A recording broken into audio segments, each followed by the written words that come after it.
मानव जीवन में हर व्यक्ति किसी न किसी रूप में सीमित होता है। कोई तेज नहीं दौड़ पाता, कोई भारी वस्तुएं नहीं उठा पाता, कोई बीमारी से जूझ रहा होता है, तो किसी की स्मरण शक्ति दुर्बल होती है। ऐसी कमजोरियां सबके भीतर होती ही है। लेकिन क्या आपने कभी किसी ऐसे व्यक्ति को देखा है जो अपनी क्षमताओं से जीवन को संतुलित और सफल बना लेता है? इन लोगों में ऐसा क्या अलग होता है? कमजोरी ईश्वर द्वारा दी जाती है, परंतु उसकी सीमा यानी उससे ऊपर उठने का संकल्प मनुष्य स्वयं बनाता है। अक्सर हम अतीत के पछतावों में उलझे रहते या भविष्य की योजनाओं में खोए रहते हैं और जीवन का सबसे महत्वपूर्ण वर्तमान क्षण हाथ से निकल जाता है। भविष्य हमारी पकड़ में नहीं, परंतु वर्तमान को धैर्य और साहस के साथ स्वीकार किया जा सकता है। मनुष्य का मन स्वयं ही भ्रमों को जन्म देता है। कभी ईर्ष्या पैदा होती है, कभी पढ़ाई पर संदेह होता है, कभी गुरु का अनुशासन हमें अहंकारी बना देता है। मन भटकता है और इसी कारण ज्ञान अधूरा रह जाता है। मन को स्थिर करने का एकमात्र उपाय है समर्पण। यह अहंकार, ईर्ष्या, स्पर्धा जैसी बाधाओं को शांत कर मन को एकाग्र कर देता है। ज्ञान गुरु से मिलता है, परंतु उसके प्रभाव का आधार हमारे भीतर का समर्पण होता है।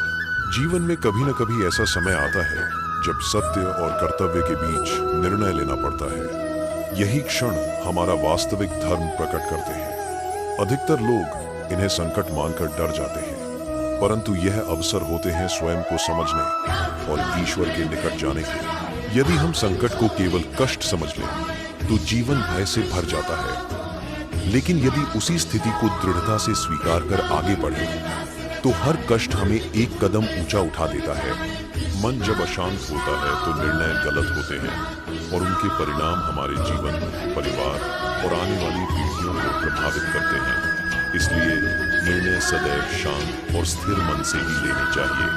यही सुखद भविष्य का मार्ग है। मनुष्य तभी दुर्बल होता है जब उसे अपनी ही क्षमता पर भरोसा नहीं रहता। संघर्ष हमें कमजोर नहीं करता। जैसे व्यायाम शरीर को मजबूत करता है, वैसे ही कठिनाइयां आत्मविश्वास को मजबूत करती हैं।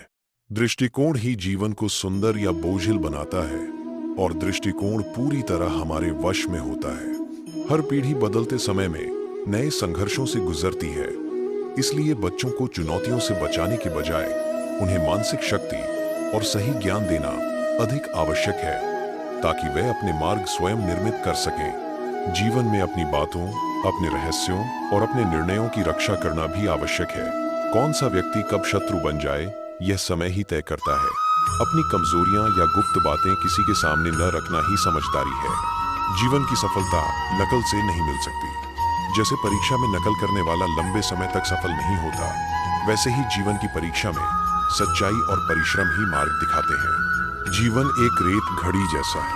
बीता हुआ समय नीचे गिर चुकी रेत है, बाकी भविष्य ऊपर है और वर्तमान वही पतला मार्ग है जहां से रेत बह रही है।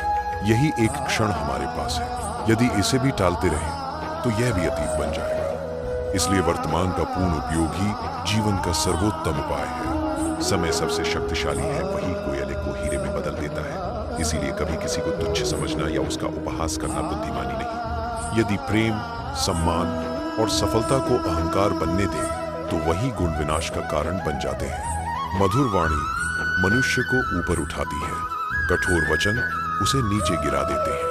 मीठे बोल रखने वाला व्यक्ति लोगों के हृदय में स्थान बना लेता है और उसका जीवन सरल हो जाता है। मनुष्य की सबसे बड़ी कमजोरी उसका रहस्य है। जिसने अपने रहस्य सबको बता दिए, उसने अपनी शक्ति दूसरों को सौंप दी। विवेक यही है कि अपनी गोपनीय बातों को सुरक्षित रखा जाए। युवावस्था में मन अत्यंत भावुक और अस्थिर होता है। इस समय गलत निर्णय जीवन को भटका सकते हैं, विशेषकर संबंधों और विवाह से जुड़े फैसले। विवाह केवल प्रेम का परिणाम नहीं, एक जिम्मेदारी है जिसमें दो परिवारों और दो संस्कारों का संगम होता है। इसलिए इसमें विवेक और स्थिरता आवश्यक है। सत्य कितना भी छिपाने का प्रयास करें, समय उसे सामने ले ही आता है। मौन रहकर गलत के सामने झुकना हमें भविष्य में बड़े संघर्षों में धकेल सकता है। कभी कभी मौन शांति नहीं, बल्कि कमजोरी का संकेत भी बन जाता है। भय को मन से हटाकर सत्य का सामना करना ही वास्तविक स्वतंत्रता है।